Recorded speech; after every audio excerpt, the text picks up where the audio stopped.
owaye muganda ng'omusiraamu edduwa ng'ekyenyi kyo kitadde ku ttaka ng'oli mu sujuudu, edduwa ezo zikkirizibwa oba ziri bidia ng'abasalafu abawahabu bwe baziyita bidia nti tezikkirizibwa?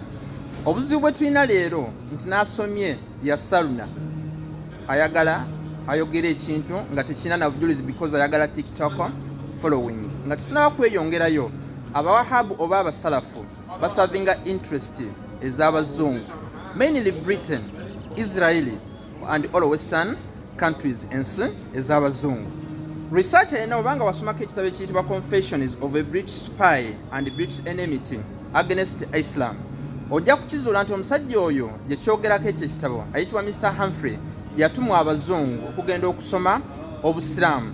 Wamala okusoma obusiraamu batandike okubukyusakyusa, ebiri halal babifuule haram, babifuule bidia.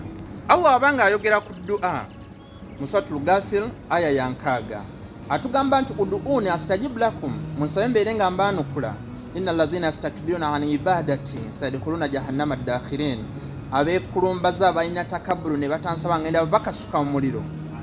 Nze Allah subhanahu wa ta'ala. Kati nga olaba aya tekugambye nti tosaba Allah nga toli mu sujud. Aya eri open, eri mutlaka. Nolwekyo wonna wooli osobola okusabirawo Allah subhanahu wa ta'ala naddala ng'oli mu sujud.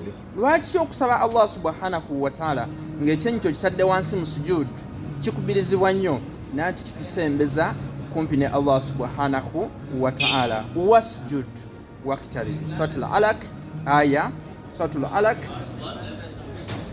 Alaq aya 19.